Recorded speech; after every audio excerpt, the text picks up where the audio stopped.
বাসা থেকে টাকা পয়সাও দিল না। কালকে ভিতরে স্যার বললো যে পরীক্ষার ফি দেওয়ার কথা।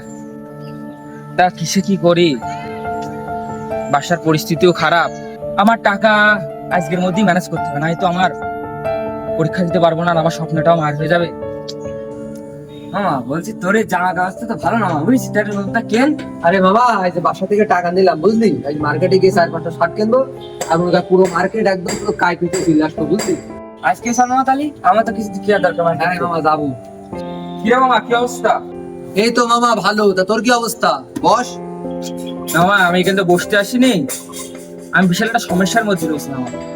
কি সমস্যা তোর, বলবি তো নাকি আমার? তোমার সমস্যার কথা বলছি যে কালকে মনে কর যে পরীক্ষা লাস্ট ডেট, কালকের মধ্যেই মনে কর যে পরীক্ষার ফি দিতে হবে, না তো মনে কর যে আমি পরীক্ষা দিতে পারবো।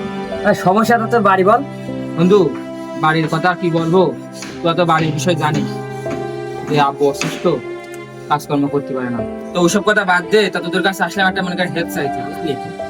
তো মনে কর কালকের মধ্যে পরীক্ষার ফি দেওয়া লাগবে, তো তোরা যদি আমার একটু সাহায্য করিস, কয়েকদিনের ভিতরে মনে কর তোদের টাকাটা আমি ব্যাগ দিয়ে দিবি। বাবা কালকে তো পরীক্ষার ফি আমরা সব দিয়ে দিলাম, তা এখন আর টাকা পয়সা নেই আমাদের কাছে। আর তুই তো দেখতে পাচ্ছিস জামা কাপড়ের অবস্থা, এখন একটা জামা কাপড় কেনারও টাকা নেই আমার কাছে। তা তোর কি করে দেবো বল? মামা তুই দেখ কোন রাখতে পারিস না, আমি অনেকজনের কাছে গেছি বুঝলি, কারো কাছে পাইনি, তোর কাছে চাস না। তুই তো জানিস সে পরীক্ষা না দিতে পারলে মনে কর আমার স্বপ্নটা নষ্ট হয়ে যাবে। তোর একবার না বললাম টাকা নেই, তুই যে টাকা ম্যানেজ করতে বলছিস, আমরা কি টাকা ইনকাম করে নাকি? এবং ভাই দিন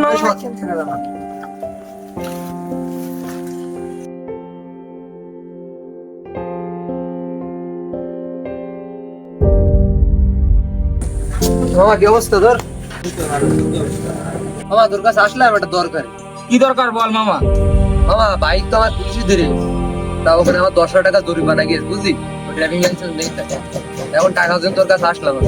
তা এখন কি তুই আমার 10,000 টাকা ম্যানেজ করে দিতে পারবি? মামা তুই তো আমার বিষয় জানিস, টাকা তো মনে কর আমার কাছে নেই, তা মনে কর যে আমার কাছে ফোনটা আছে, তুই বেশি তোর মামা তোর গাড়িটা ছাড়াই নিয়ে গেল। না না মামা, তোর শখের জিনিস না মামা, তুই নে মামা, সমস্যা নেই। তোর শখের জিনিস আমার কাছে দিলে হয়? আরে না মামা তুই ধর। আরে মামা না রে শোন মামা। শোন আগে তুই শোন, তুই গাড়িটা ছাড়াই নিয়ে আয়, পরে না তুই ফোনের ব্যবস্থা করা যাবে, আগে তুই গাড়িটা ছাড়াই নিয়ে আয়। মামা তাই বলে তুই তোর শখের ফোনটা আমার দিয়ে দিলি বাইক ছাড়াতি? নে মামা সমস্যা নেই, কোন একদিন কিনা যাবে ইনশাল্লাহ। সব সময় সবাইকে নিজের মতো ভাবলে হয় না। বন্ধুত্ব সেই যে অন্যের দোষ না খুঁজে বিবাদের মুখে পাশে দাঁড়ায়।